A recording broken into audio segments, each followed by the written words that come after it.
Drink beer. Think beer. You're listening to Brew Bloods.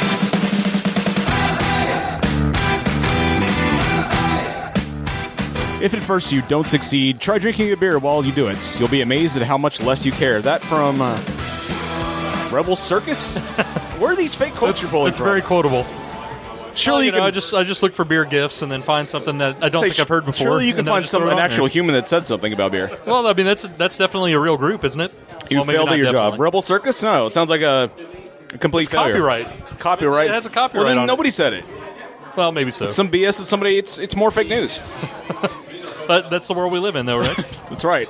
Today we are at Trinity Hall. It's someplace we used to come all the time. We haven't been here in quite a while. If you can't tell from the Irish music in the background. Yeah, if you can't tell by that and the extreme, a lot of people here talking very loudly, and that's okay. Yeah.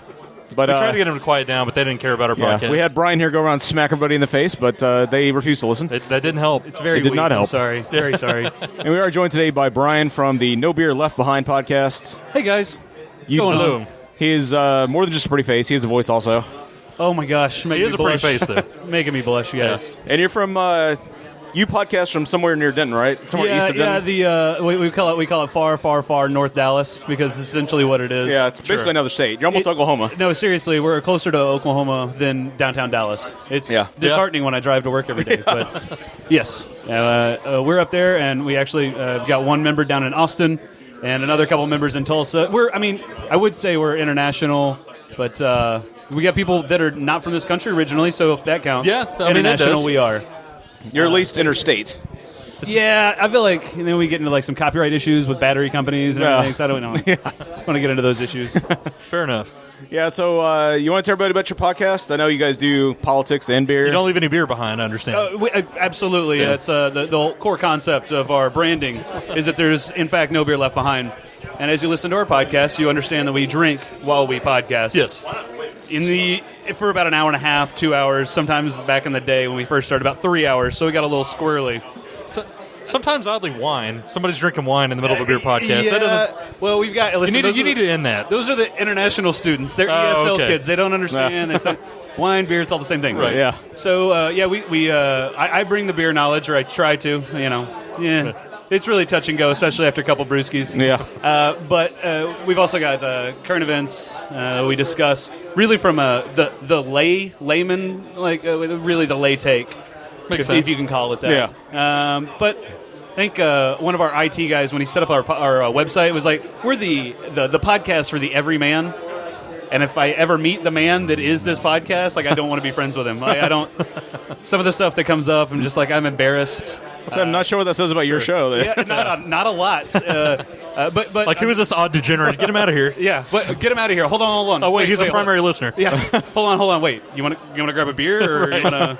You go over to Trinity Hall and have full volume conversations. Yeah, while people are trying to exactly. do a very professional podcast. Well, we came here today because we're doing a beer and candy pairing, and we have a specific list of 5 beers that we need. Okay. And there's not a lot of locations that put out their full bottle list like Trinity Hall does. Okay. And so it's a little tougher to find. We knew that Trinity Hall, looking at the menu online, they had everything we needed.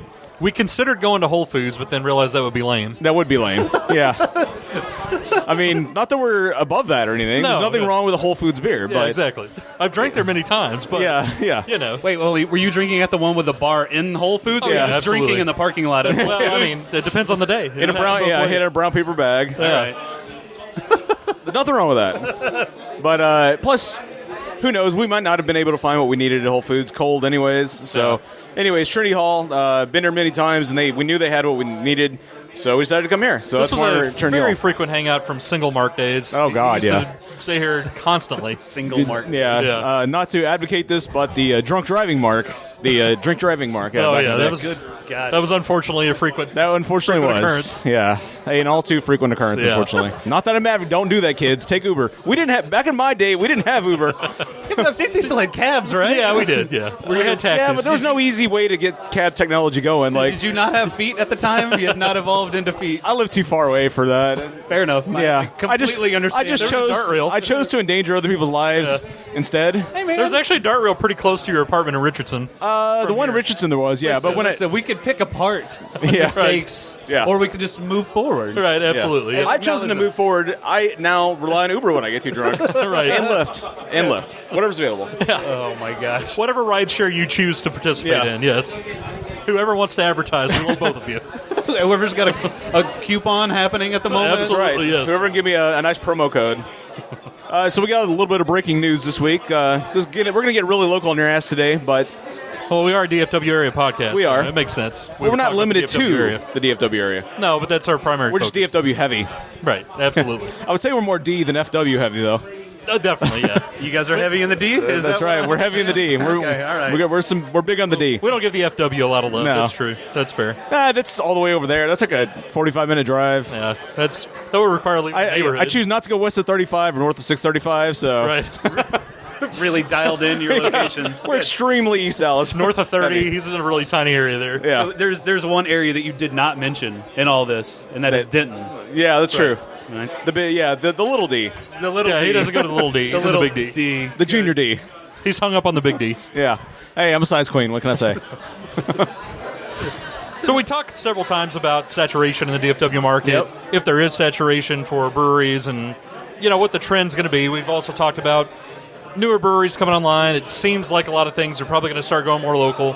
And I would say that there's a couple of examples on both sides of that discussion in brewery closings and openings with news that's come out recently. So one of the more notable closings of this year and one of the more breaking news, or newer closings, is the Audacity Brewhouse that they are shutting down as of November 11th. If we want to talk about Denton, I guess we would go to you for that. This is your home territory. I tried to a nice segue, pull in there. This is why we had you on the show, is Bryan from the Little D to talk to us about Audacity. Bryan from the Little D does not, I didn't call him speak for Bryan. You didn't call him Little D Bryan, at least. You said it's for Little D. Yeah, Little D Bryan.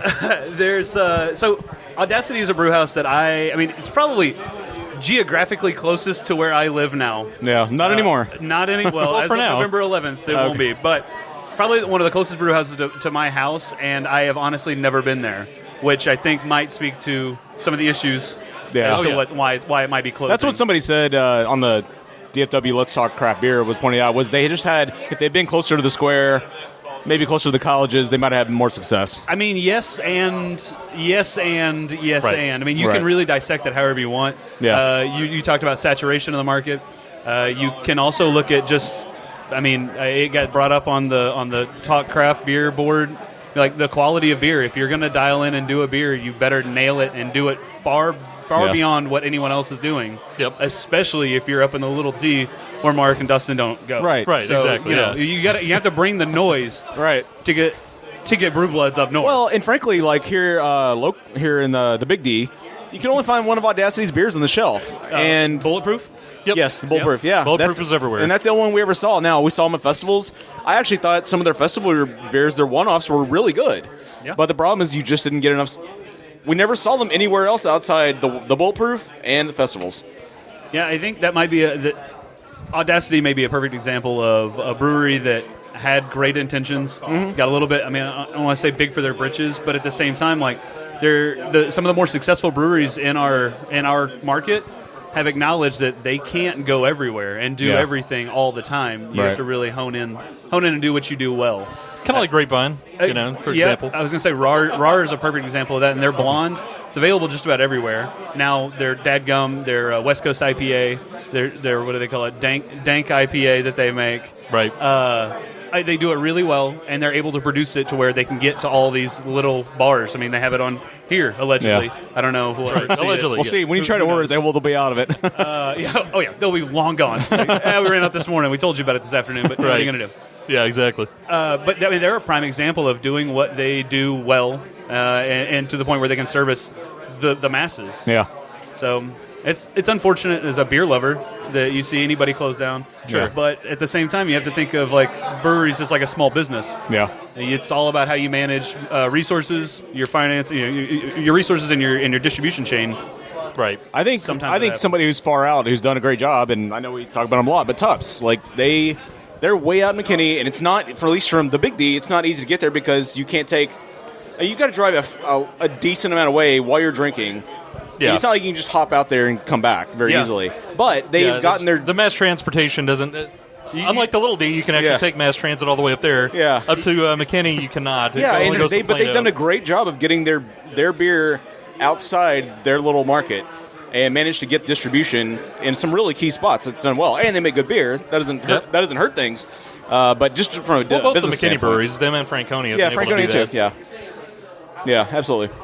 But some other just notable closings around here. Backcountry closed back in May of this year. We never did mention that. Which they took over for another brewery that closed, Firewheel. They took over their spot. Yeah, they did an expansion into Firewheel, into Rowlett. Which they're from Colorado. And did you ever go to Firewheel? Because I went there one time. I've never been to the building. That was kind of a trashy building in general, so I'm not surprised. Well, and that's the reason I heard that why they closed was that building had so many electrical issues that it was going to cost more than it was worth to repair the building and keep brewing. Oh, wow. So they just decided to abandon DFW altogether.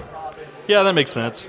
My only experience with backcountry, besides a barley wine, which we will not speak of, but I actually found myself out for a wedding in Rowlett. I had about 3 hours to kill, and I was looking for a brewery out there. I was like, oh, cool. Google tells me brewing in Rowlett, takes me to backcountry. Yeah. Well, I sit in the parking lot. I'm like, this is clearly not where I wanted to be. Right. This is not where I wanted to come. The place I was looking for was actually Bankhead Brewing. I don't know if y'all have heard of that. No, I've heard of them, but I haven't been there. It's a little brew pub out in like this little Main Street area in Rowlett. Really kind of a weird part of town, but it's really, really nice. The brewer there, I don't know what his credentials are, but they're stellar. Yeah. I had a flight of their beers while I was preparing for my first try at the Certified Cicerone. Oh, okay. They told them what I was doing. They took me through the entire brew house on like a Friday afternoon. The guys couldn't be nicer. Their beers could not be better. Some of the best German-style beers that I've had in DFW. They're fantastic. Nice. Wow. Okay. But again, only found out in the middle of nowhere in Rowlett. Yeah. So, you guys are ever out in there? Go out, sure. Well, it's like out east. It's like Intrinsic. You can't really find any of Intrinsic's beers outside of Garland's. Yeah. I mean, they're making stellar stuff and some stellar food, but it's hard to find them. Now, I think those guys are doing just fine, operating just off their premises. I mean, they're always packed every time we're there, but. Well, yeah, and that's kind of the point of what we're talking about with all the ones that are going to open up. Just one other. I'm just surprised they closed. Notable closing is the Gordon Biersch at Park Lane. That just seems like a place that would have stayed open. It's kind of a generic. Well, so here's what I heard. A couple of things. One, the parking situation at the Park Lane shopping center has become just murderous. So across from there used to be a big parking lot across from Gordon Biersch, so you could just hop across the street real easily. They turned that into more like more shopping. So now you have one underground parking. You have the parking next to Whole Foods. And it's murderous, like just trying to find your way around. So I think that hurt them. From what I heard, rent went way up, and they weren't making enough in profit to justify the rent. And on top of that, apparently traffic to the store. Yeah, my mother-in-law, who was a regular there, she was literally there 2 or 3 times a week for happy hour. She said the management cracked down really hard on the bar staff and started really regulating their pours. They used to have like heavy pours on their liquor, and they started to really crack down, so people stopped coming as much. Well, I mean, yeah, I guess if profits are falling, then you're... Yeah. I understand, though. You're also kind of getting rid of your customer that came for that particular reason, so, yeah, it's kind of a double-edged sword there. Yeah, I think that's pretty much... It was just a series of blows to the head, to the profit head, that took them down, so... That makes sense. And so, again... It seems every year there's at least a dozen breweries trying to open up. Yeah. And 2017 wasn't any different. It had 15 new breweries, apparently, or will by the end of the year. I think a couple of them still aren't open yet. But the interesting thing about it is a lot of these are not coming online as production breweries. They're coming online as local breweries, a lot of them out in the suburbs. Yeah. And they seem to be doing some interesting stuff that I kind of wanted to point out. There's one out, speaking of the Rowlett area, Rockwall, there's one called Hemisphere Brewing that's coming online. I believe it actually came online in September. And they are doing a straight dope Northeastern IPA. And they are also doing a Shiver Blueberry Wheat, which I'm actually very excited about. That could be really good. Because when I went to Boston a couple years ago, I had a Blueberry Wheat. And I was looking around here for one and didn't see anybody do it. And so I guess they're embracing the whole Northeast lifestyle, I guess. And... I'll be interested to try that and see if it was as good as the ones I had that were Connecticut-based while I was up there. Yeah. I'm going to guess it's probably not going to be quite as good, but I'll save judgment till I have it. I'm just glad that there's actually an opportunity to get it. That's not what you said off the air. Yeah, that's true. There's another one in Mansfield coming online called Dirty Job Brewing, which I don't know if Discovery Channel is going to. Maybe it's Mike Rowe. Mike Rowe, head brewer at Dirty Job Brewing. That would be interesting. It's not enough to have a Discovery and a podcast empire. Right. Now he has to take over brewing too. Does he do a podcast? I thought he just looked into a webcam and told us stories about how to live our life. His podcast is The Way I Heard It. I think they're like 5-10 minutes each. Okay. They tell stories. But does he drink like 8 to 10 beers while he's doing that podcast? Because I feel like that's really what makes a man. Yeah, exactly. And he's always covered in grease. Right, exactly. I was going to say, yeah. As he's snaking a drain or something. You might be watching a different podcast. I don't think that's... That's true. That's not grease. That's just another guy named Mike covered in grease. It is a dirty job of sorts, but it's that was Mike Ho. Not Mike Rowe, sorry. But at this brewery, they're going to be doing a raspberry hefeweizen and a cantaloupe saison, which again just seemed a little bit unique to me. Well, I'm sorry. What saison? It was a raspberry saison. Okay. And a cantaloupe saison. Or excuse me, raspberry hefeweizen. Okay. And cantaloupe saison. Raspberry hefeweizen sounds delicious. Yeah. Raspberry saisons, one of my favorite beers to make as a homebrewer. Oh, okay. Just because you get some like weird, like funky, peppery flavors out of it. Yeah. So I would be excited to see what a hef would taste like with strawberries. I mean, cantaloupe. Let me know how that works out for you. I bet, it's such a mild flavor. I bet it works out pretty well. In a saison, I could see it perhaps working I could too. see like melon rind. Yeah. How about that? Yeah. Like just give me that like green, Yeah. that green flavor. True, yeah. Throw that in there. Yeah, that's a good point. I hope they don't cheap out on the melons. Like melon, they always, what's that green melon that they always overstuff a fruit plate with?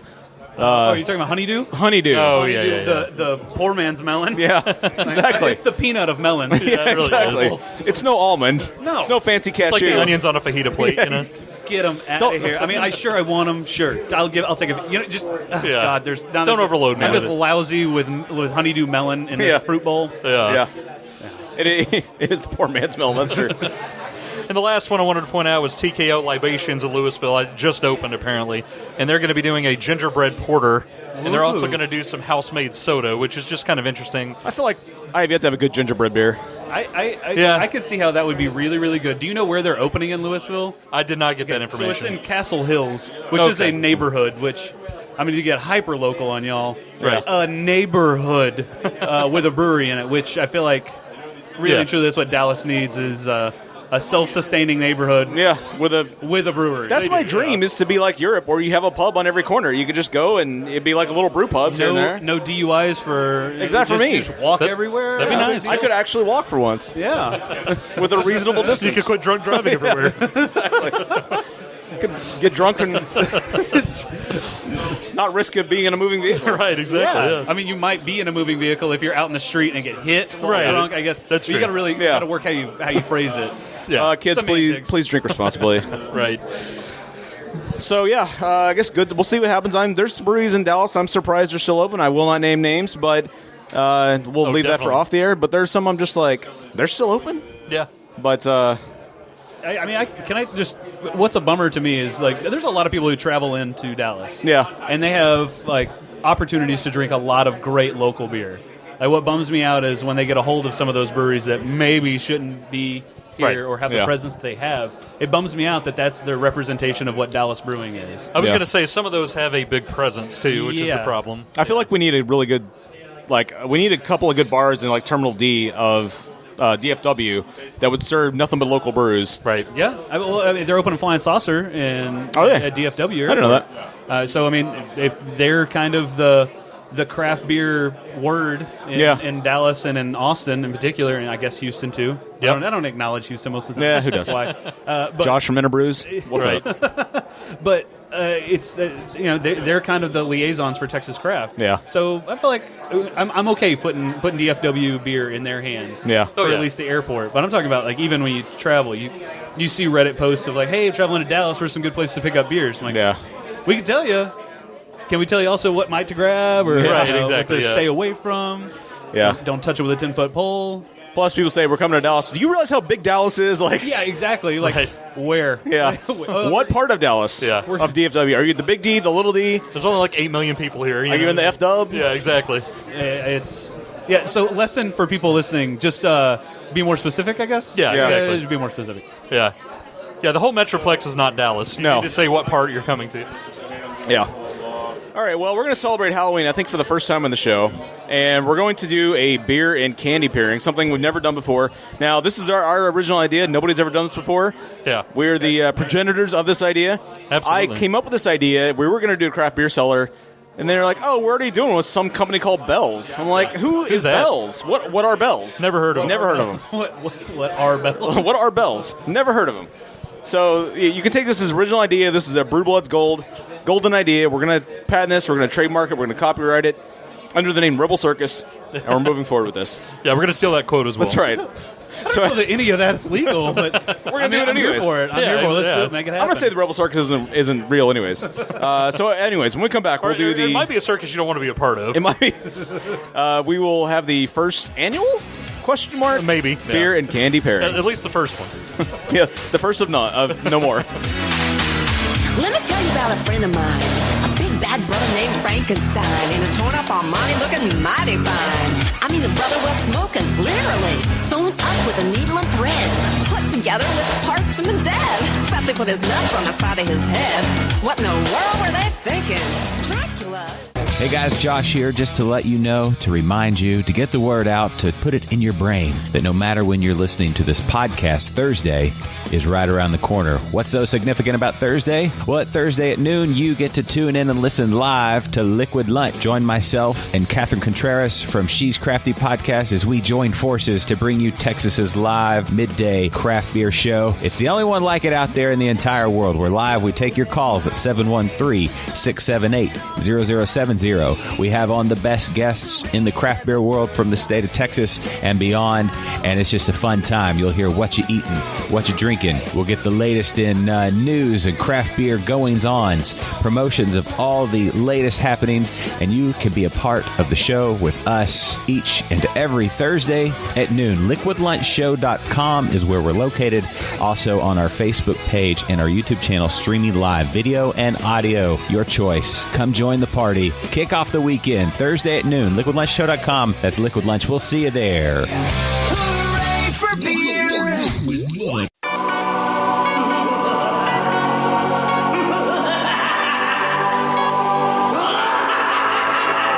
I should have brushed my teeth. I got cavities. Mom and Dad said no sugar till Halloween. Should have brushed my teeth. I got cavities. Mom and Dad said no sugar till Halloween. To tell you the truth, I love Baby Ruth, but what it does to my tooth is very uncouth. I love wrestling spree, but I don't want gum disease. I love Ruby barrels, but I'm scared of losing my teeth. I brush twice a day, and I'm fussing for real. Sometimes I need a snack. I don't come in a peel. I need something sweet. I feel defeated and weak. I gotta have my fix. A homeboy gonna freak. My bubble gonna break up. I don't get some bubble tape. I typically to a dude. So today we're celebrating Halloween on the show with a very original idea, and again, that is a candy and beer pairing. And we just happened to write an article on beerandbrewing.com that was Dustin's notes about what we should be tasting.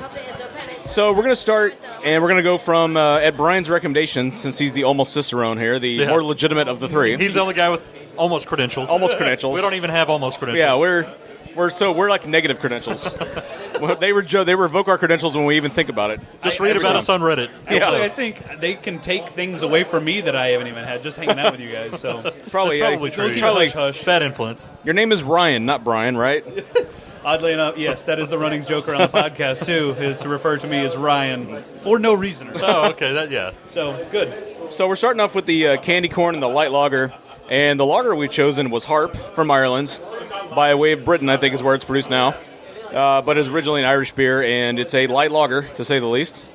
Yeah, and it's actually an old go-to for me back in the day. Yeah, it was too. That was my craft experience. Yeah, one of my first breakaways from domestics was that Harp. Hogarden really branched out with that. That's right. Yeah. Love it.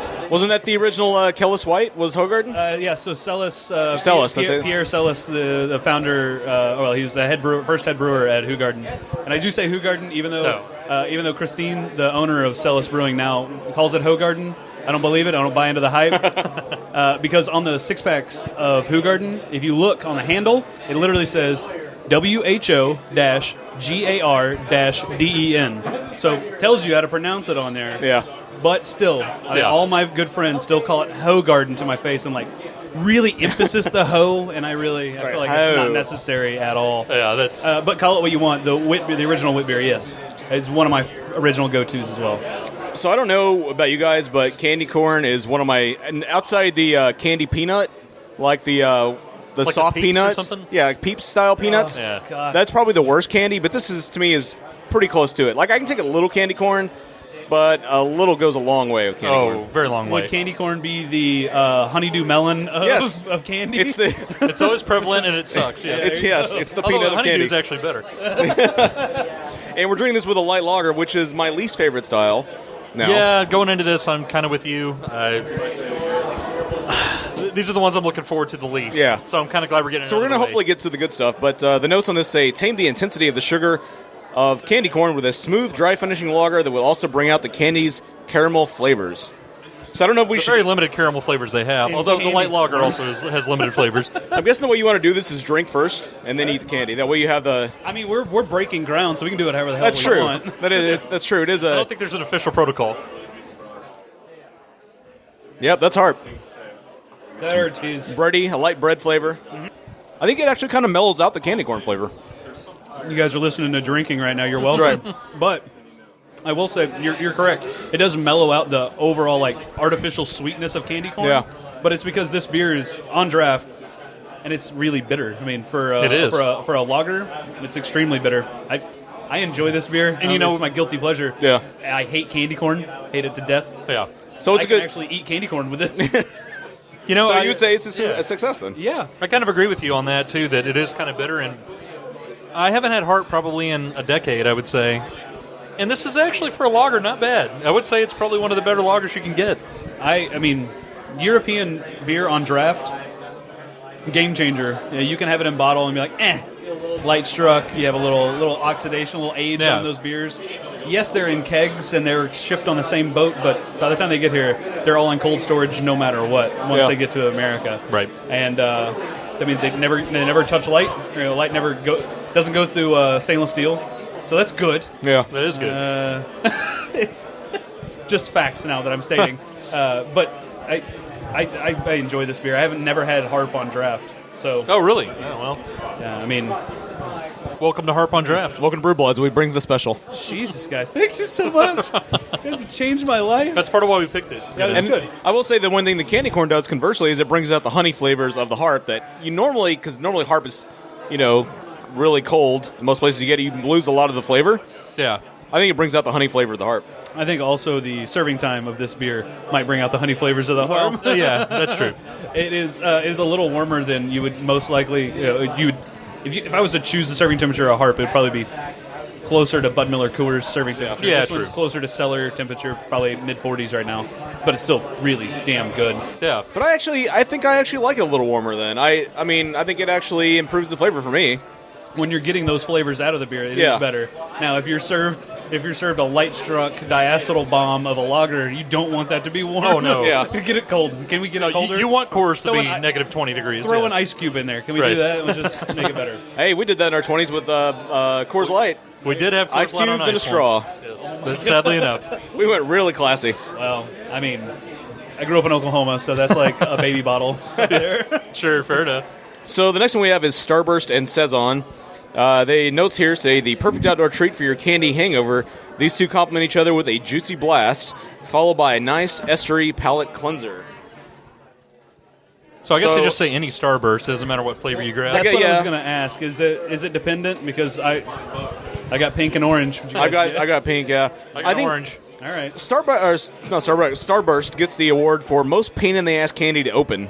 It is. You have to have an engineering degree as a child to open it. And you at least have to be able to solve 2 Rubik's Cubes before you can effectively open it. If you're a little OCD like myself, like I don't like tearing the wrapper. Yeah. No, I'll Well, just you don't rip want that to thing get apart. you don't want to get the stick paper on the Starburst, so you have No. a hint of paper, the Is wax Starburst paper. technically a taffy? I don't even know what it is. No, because it's very taffy-like. Taffy is disgusting and flavorless, and is the worst candy No, next fair to enough. candy. I don't know. corn. Laffy Taffy might have something to say about that. Laffy Taffy, not real taffy though, is it? They have jokes. Hey, on it. they call themselves you taffy. Can't take them It's funny seriously taffy. So you're not allowed to laugh with Taffy? No, taffy is a very serious. There's no industry. laughing. There's no laughing at Taffy. No. All right, so I guess their recommendation is there. I mean, our recommendation is Yeah. No, yeah, you we wrote eat the the article. Starburst first and then go with the beer. I had this in my molars for weeks now. So I've got the pink flavored, whatever pink tastes like. As do I. It's already stuck to my teeth. I went orange. 100% stuck to my teeth. Yeah. You guys enjoy. Others, Starburst also the most inefficient eating of candies. Yeah. Maybe we should have cut these in half before we ate them. Well, I did that with listener my could teeth. enjoy us with our teeth stuck together while we're eating Starburst, because that's what you go to a beer podcast for. That's an interesting flavor combo. So I have Starburst left in my mouth. Good. Full And move. stuck to my teeth, so I just went ahead and took some Saison, some Funkwerks Saison. It's got kind of a melony flavor to it now. It kind of transforms from pink flavor to kind of a melony kiwi kind of flavor. I will see your kiwi. I will see your melon, but I will do melon rind. And that super green part of the melon that's basically like honeydew through and through. No. It's become the honeydew cast. Yeah. Welcome. I don't know that I'm a fan of this. It might just be because I like the beer so much and it changed the beer so much. Right. Which, Yeah. if you don't like the original beer and you want to change the flavor of it, definitely try this out. I think it it could kind of... also be the pink Starburst flavor, because I can see that another flavor having a different effect altogether. I was going to say, as the one who had a different one, had the orange, it really brings the orange flavor out immensely. Like it's a burst of orange. After eating it, you have some, and then you drink that, and it's like full-blown drinking like orange juice almost. It's crazy. I think conversely, I think the Starburst is making the beer not taste as good. Yeah, I think it's a little metallic, or there's something kind of astringent about it. I think it might also be when we had the candy in our mouth. Yeah. Could be creating nucleation points for basically making the beer explode, and like the carbonation jump off. Man, your big fancy words, Did science you say words. metallic? Because I definitely get metallic flavoring in there. Yeah, it was something astringent, It's metallic. like chewing on tinfoil or something. It's really weird. No, that's a accurate descriptor. I was So- gonna try the orange and see if just a bite off of it. See, Yeah, I see what you think. I feel like it really brings out the orange a lot. am I colorblind? Does that look orange to you at all? Sort of. All right, Starburst, you Orange-ish. better get better at coloring your candy. Yeah, their candy's not very orange. The wrapping's orange, but yeah, the candy was kind of light. Really taking Starburst at its face value here. Yeah. So next up is one of my favorite candies. That'd be. He's going to try the orange. Oh, I'm sorry. No. Hold on. What a review. Hold for Curious. science. It does taste like a cutie, like a mandarin orange. Yeah, But it definitely wasn't there before I tasted the beer, and I know that flavor's not in the beer. right. So what we discovered, Yeah. what we're groundbreaking research that we're Yeah. doing here, is that the different Starburst flavors do affect the beer differently. And I've got red here. Whatever Yeah. red flavor I is. don't know. I don't know if the listeners are ready for that. Yeah, that's true. I feel They like can't banana handle would that. suck, so I'm leaving that out of it. But I agree with both of you that it makes the beer taste kind of crappy. Yeah. So if you like the Saison, you don't want to eat the Starburst with it. Now that I taste the Saison, it tastes like a wit beer. Like it tastes less than what it should, and it's probably my palate fatigue after eating something so super sweet. Yeah. I would agree. But yeah. just taking a swig of water and going back to the Saison. Water Makes- water. What is Yeah, that? I know, it's- what is that? Yeah, it makes the Saison much better. It kind of Cleanses. Yeah, I mean, it really cleans up the beer a Get lot. all those artificial flavors out of your palate. Yeah. Yeah. We're back. Wait, you And mean we're this? back. You mean this isn't organic and all natural? Oh, you're right. It's amazing. Yeah. Yeah, you drink the water, you go back, and Imagine that. oh, I know. It's just Water helps. Like we're over here, like, oh, our palates are ruined. We're Right. never going to be able to taste beer right ever again. Yeah. Like, no water. a sip of water. Oh, and wait. you're good. Okay. All right, so we've gone through the Harp and the candy corn. We've gone through the Funkwerks Saison and the Starburst. Now we're going to move on to the Reese's Peanut Butter Cups and the Cream Ale. And we're drinking a Wexford Cream Ale with this. Reese is one of my favorites candies of all time.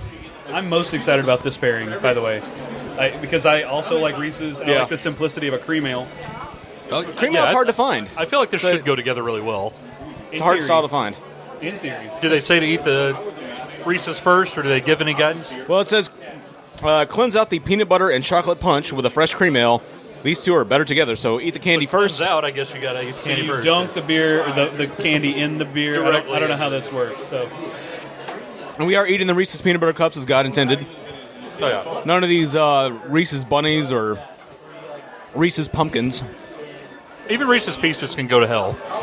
I won't say go to hell. So much better. No, I'm with you. Reese's Pieces can go. No, but they're subpar to the original through. Reese's for sure. No, E.T. ruined Reese's Pieces for me. I think I ate too many of them. I probably threw up all over the place when I was a child. So, Fair enough. Reese's Peanut Butter Cups is where it's at. Oh, I agree. What do you think of this pairing?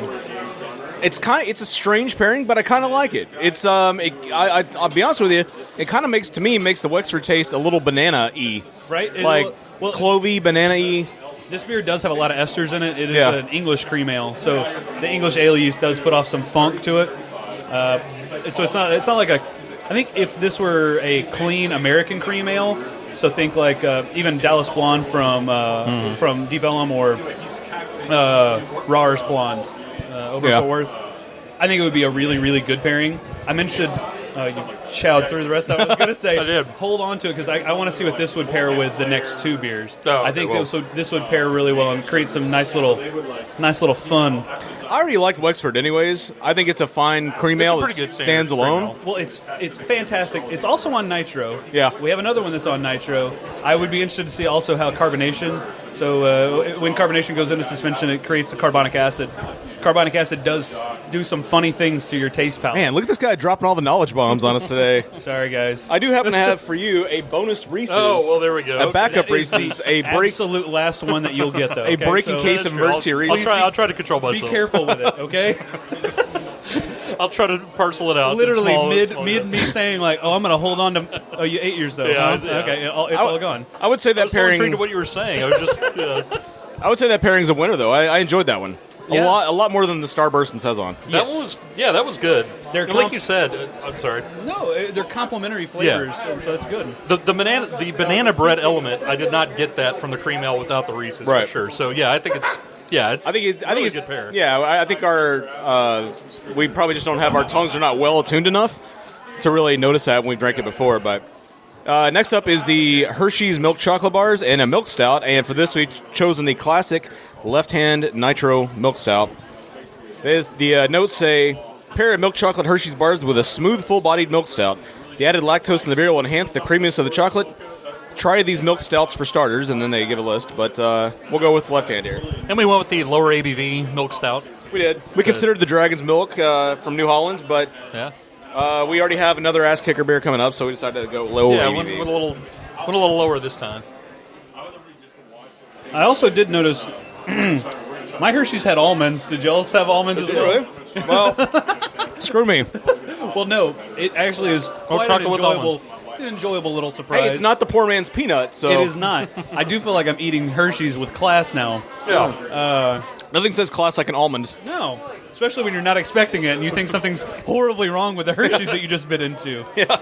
Yeah. Is this one from 2006? I forgot to tell you, in the Halloween tradition, I poisoned this candy, put razor blades in it, so just watch out. Good. Can't wait.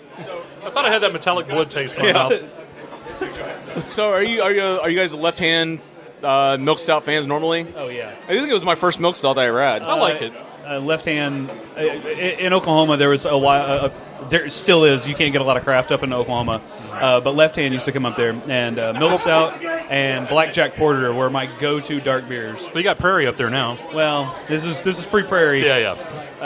But I really enjoyed this pairing. I knew this was going to be a killer pairing to begin with, but this is fantastic. The almonds kicking in with it is that nice little. It brings out some malt in this beer that you can't normally taste.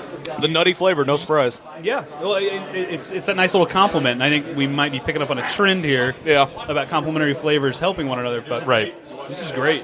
I mean, we're breaking. It's like they do that in pairings. Wait. I thought we were breaking food science here with our revolutionary idea. We are. This is not posted anywhere before here. So. Right. All right. So the nutty elements do bring out some things that you don't normally get in Left Hand. Yeah. It's much like when you add vanilla to chocolate or something like it's enhancing it for sure. I'm not a Hershey's fan, I have to say. I'm not really a chocolate guy anyways. I love chocolate and peanut butter, not a straight up pure chocolate fan like my wife. My wife loves chocolate. Yeah. But to me, this makes the Hershey's a lot better. Like, oh yeah, straight up Hershey's chocolate is kind of, it's an okay chocolate. It's kind of meh as far as chocolate goes. It's fine, yeah. It's fine. It's the honeydew of chocolates. But this brings it almost up to an almond level. Remember earlier when I was like, hold on to that Reese's peanut butter cup. Don't drink it with this beer, or don't eat it with this beer. Oh, now I have to. What you get? Like, I got some. Talk about weird metallic-y flavors. And peanut butter doesn't really marry very well. Oh my God! It has like a dish soap flavor now. Exactly. Yeah. Based on you guys, I'm going to stick with the Hershey bar. Well, no, what's insane though is that you can taste something like literally a nut difference, for lack of a better term, and the flavor is night and day. It is. That's insane. It is literally like drinking dish soap after eating. Just a small bite of the Reese's, and then following up with left hand milk stout it becomes dish soapy. So I won't do that. No. All right, fine. Don't be adventurous. No big deal. Yeah. I'll trust that it's bad. It's not on our official pairing list, so Yeah, true. There's probably a good reason. Sorry, going off script. So our last beer and our last candy for this experiment is the M&M's, and I went with classic M&M's here. Your standard chocolate, no peanut butter, no peanut, and a barrel aged beer for this. I chose the Deschutes Abyss. Which, by the way, excellent choice. Thank you. Excellent choice. That's why I'm known for my good beer choices. I'm most looking forward to this beer. M&M's what? M&M's who? I don't even care about this. Well, and the better thing is Mark is picking up the tab, so that true. helps. We'll have another. It's on that guy. Yeah, exactly. Is it a 2016 reserve from the Abyss? Yeah. Yep, 2016. Yep. Unfortunately, it's not the Scotch version or the brandy version, but... So I'm assuming, again, we do the M&M's first. Yeah, this one says the barrel-aged beers are a lot like these tasty treats, rich, bold, and bite-sized in a good way. There are no instructions here. So there are no rules. It's a frontier. It's a frontier. Like, do I dump the M&M's in the beer? I'm very... You definitely could. They're supposed to melt in your mouth, not in your hand. What are the rules do they melt in your beer? barrel-aged beers? Melt in the glass. So, of course, the old-school chocolate M&M provides that strong cocoa chocolate taste in your mouth. Better chocolate than Hershey's, though, I think. Oh, yeah, by far.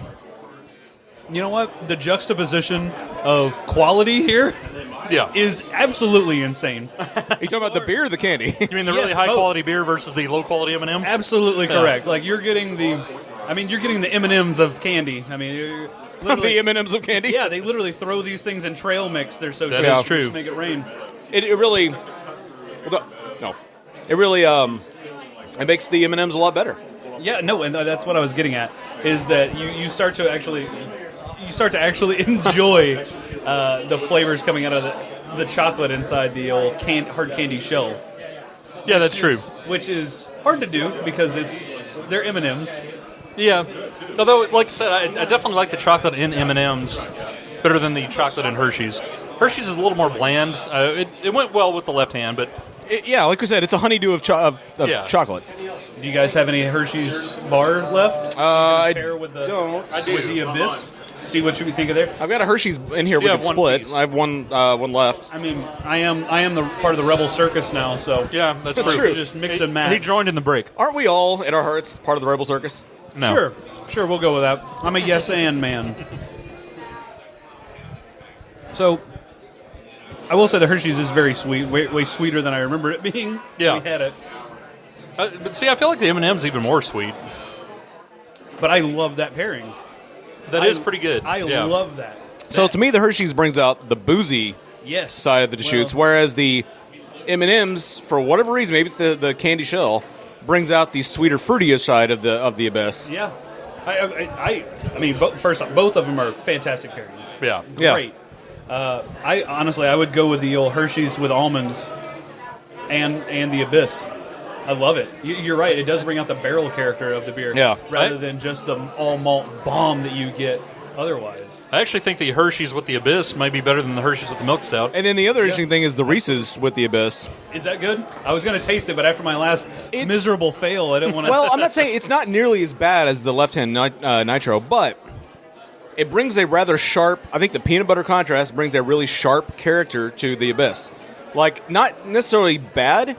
It's just really sharp. It's aggressive. Aggressive. It's very Wolverine Clawsy. I mean, straight to the jugular. That's a Cicerone it's term really, right there. Yeah, It is. It's actually page 56 of Tasting Beer. Brian's not the only one that can drop knowledge bombs here. No. The antiandium, whatever was steel. Right, exactly, yes. That's what happens when you try to step out on the nerd limb and you absolutely fall on your face. Yeah, I'll stick to the old Hershey's and almonds. That was that and the Abyss lights out. Yeah. The Hershey, the Reese's and the cream ale, fantastic. That's pretty good. I never thought that would taste good, and I absolutely never thought I would ever eat candy corn because I'm a gentleman. Yeah. I'm a man of wealth. That's right. Luxury. We waxed our mustaches. We were tuxedos after 5. Yeah. That's the way we roll. So I honestly, this little candy beer pairing opened up my eyes. So what was your favorite and least favorite of this pairing?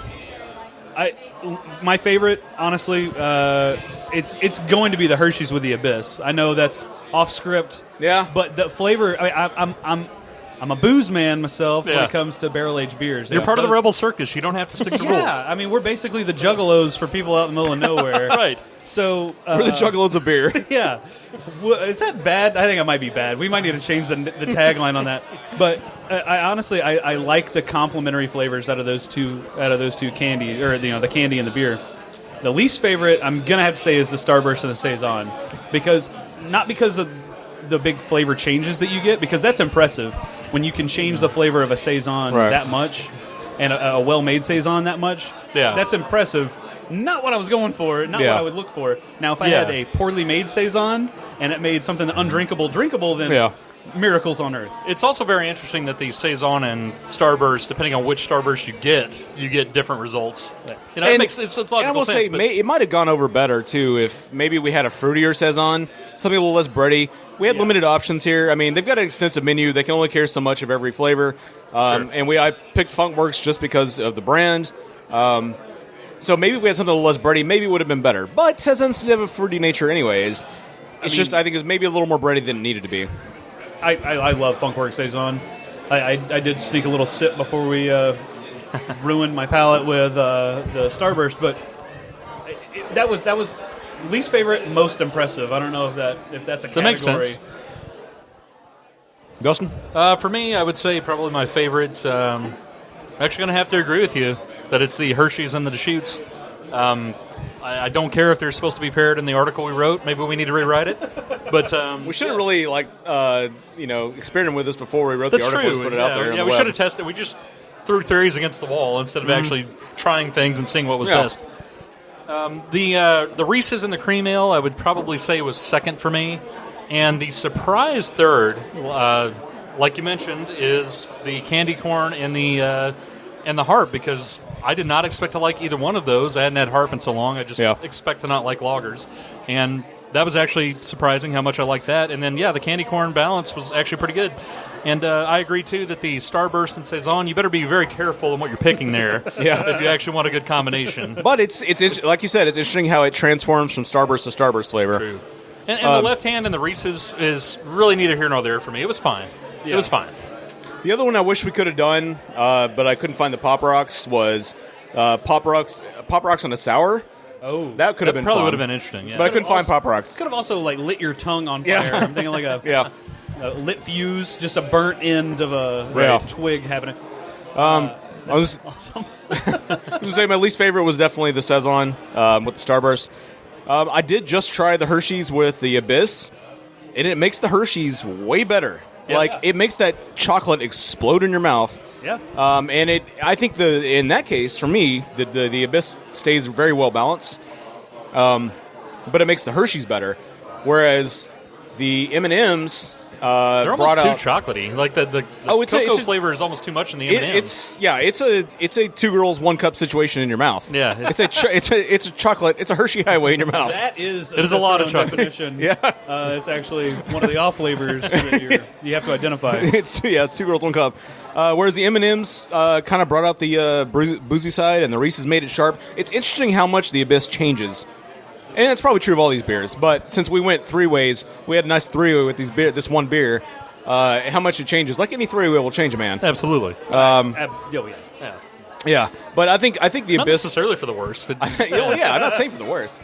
I think the Abyss experience was my favorite by far, just because I love big boozy beers anyways. And this is the candies were more my side of the flavor palette of what I like anyways. So I like I thought you would like the Reese's in the left hand. I figured that'd be. I did. I liked it, but it wasn't. It was kind of. I'm sorry, the left hand, the cream ale. I liked it, and I think it's interesting how it transformed Wexford. It just wasn't my favorite. Yeah. You know, it was probably middle of the pack for me, but. I went really off script, guys. If for the listeners who are wondering, like, what would happen if you paired candy corn with the Abyss? Oh, God. Don't do that.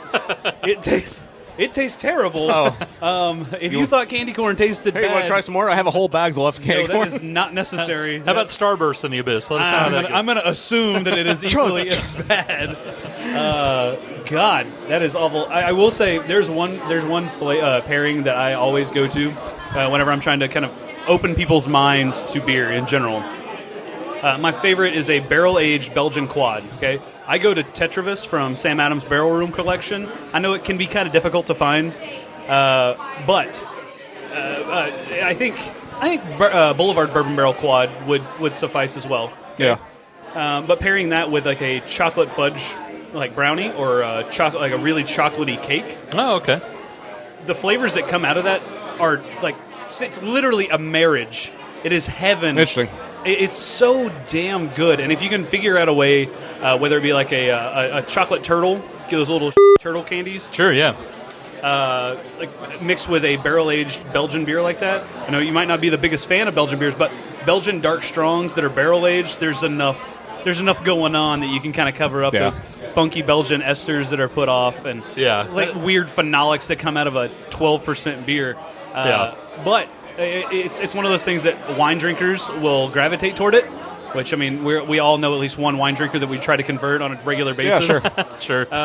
And people who just like desserts, they like sweets. Yeah. Who doesn't like sweets unless you're trying to watch their weight? Yeah, in which sure. case, lose my number. You're not my friend. Everybody knows somebody who would appreciate that. So that's something that I wanted to bring to the Brew Bloods audience, and just say you're welcome. Okay? You're welcome.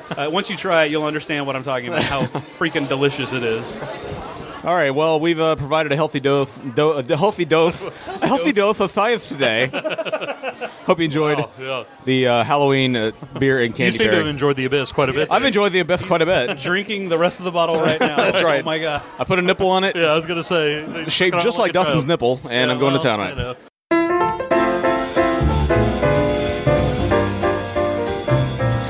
Well, thanks for listening to episode 119 of Brew Bloods. Appreciate your time. Appreciate your support. Thanks for listening to the show. Appreciate your sports. Your support. Oh, okay. Appreciate your sports also, and You're your a little support. mumbly over there. So, Bryan, do you want to tell us where to find the No Beer Left Behind podcast? Yeah, it's pretty simple. NoBeerLeftBehind.com. Very simple. Very uploads, straightforward. Downloads, everything go. You can also follow us on social media. No Beer Left Behind Cast on Twitter and Instagram.